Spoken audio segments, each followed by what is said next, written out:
Okay, so hi everyone! Welcome back ulit sa aking YouTube channel, Nets M Vlog. So eto na nga po guys, no, etong si BBM at F. Eliza ay nawindang na daw po ngayon sa palasyo. Nagwala daw ito at galit na galit dahil doon sa post ni Senator Amy Marcos sa kanyang Facebook page na kung saan ay pinasabog nga po niya yung kanyang natanggap mula sa palasyo. Ganito po kasi yung post ni Senator Amy Marcos kaya nawindang po itong si F. Eliza.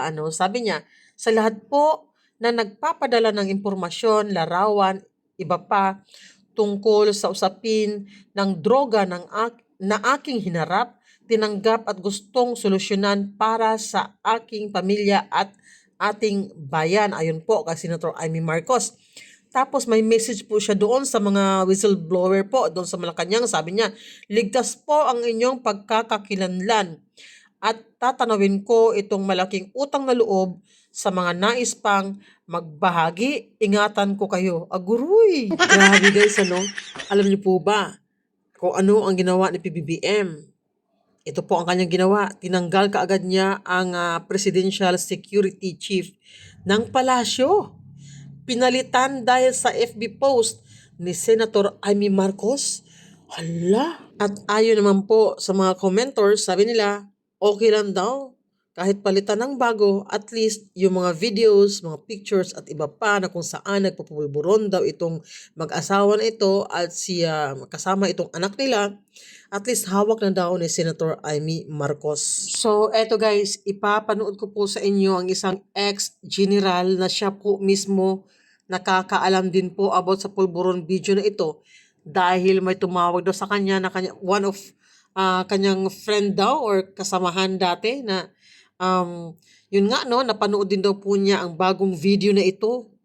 Yung unang video naka-green si PBBM pero yung napanood daw niya na bago nakasuot daw ito ng kulay pink. Hala guys, ano ba yan? Ganyan na po sila katanda. Gumagamit pa rin pala sila ng pulburon. At dyan pa talaga sa Malacanang, di ba? Yan po yung isiniwalat ni Senator Amy Marcos, di ba? Na itong mag-asawang ito, sila doon, yung mga kasamahan nila doon, silang lahat doon dyan sa Malacanang, pati yung anak nila ay nagpa-party-party habang gumagamit ng pulburon at nag-iinuman daw ang mga ito. Diyos ko, day. So ito guys, ito po yung video, panoorin po natin. So, dalawang posibilidad lang yon na it's either totoo na may mga nagpapadala siya na ng mga litrato, video, informasyon tungkol sa isiniwalat niyang paggamit ng pulburon ng kanyang kapatid at kasamang asawa at isang anak. So dahil may natatanggap siya, nag-promise siya na iingatan ko kayo. Tapos may hamon sa mga gusto pang magpadala, welcome kayo, iingatan ko rin kayo. So, to me, napaka-wise move ni Senator Amy yun. Kasi nga, kung sa military parlance pa, marunong siya ng psychological warfare. Kasi kung ako ang nasa palasyo, ako yung kapatid na inakusahan na gumagamit. Tapos sinabing taga-palasyo mismo nagpapadala ng mga picture, mga ebidensya, ay, kakabahan din ako. Kaya prerogative talaga ng Pangulo yung ganyang magpalit kagad. Ang bilis magpalit ng Presidential Security Commander. If I'm not mistaken, pang-4 o pang-5 commander na ito. So, naprapraning na ba?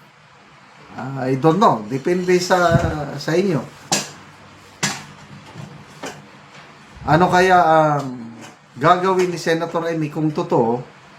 Kasi pwede ring pwedeng, sabi ko nga psychological warfare.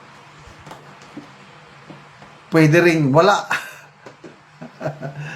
Parte yun ng So kung totoo na meron, Kasi yung pulburon video na yan, noon ko pa naririnig na 4 daw yan na pulburon video. So yung isa pa lang ang naipalabas na sinasabi ng palasyo na AI, peke, kaya lang hindi naman nila kinasuhan si Maharlika na nagpalabas nito. Kasi nakahanda si Maharlika na harapin sila sa korte.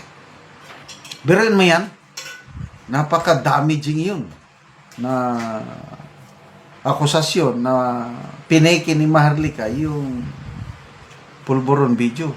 Ang nakakapagtaka, hinahamon sila ni Maharlika noon, kasuhan niyo ako. Sige na, para maipakita ko itong forensic expert certification na authentic itong video. Kasuhan niyo ako. O, wala namang kasong naisampa, di ba? So, 4 daw yan eh. Ito, meron akong kaibigan, message lang niya sa akin. Bago pa lumabas yung pulburon video na yan, sinasabi niya na nakapanood siya ng pulburon video. Sabi ko, ito na ba? Kasi naka-green yung suot. Yung nilabas na ano. Hindi pa yan, sir. Yun na ko. Pink ang suot.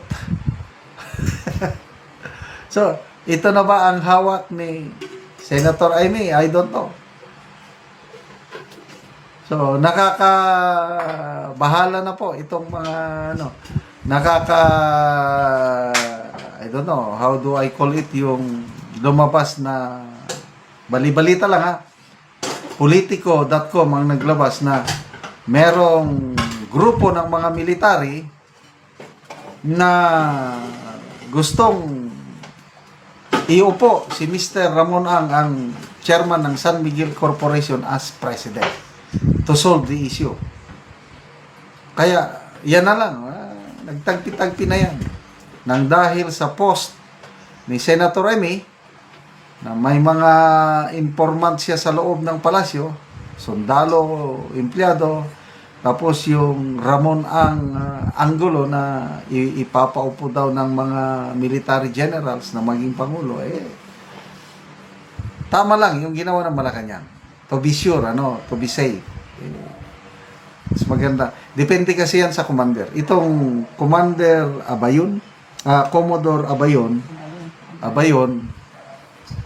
magaling daw ito sa intelligence. Kasi pag may ng intelligence mo, mabigla ka na lang, ma-surprise, may nangyari na. So, magbasa tayo sa mga comments, Tingnan ko.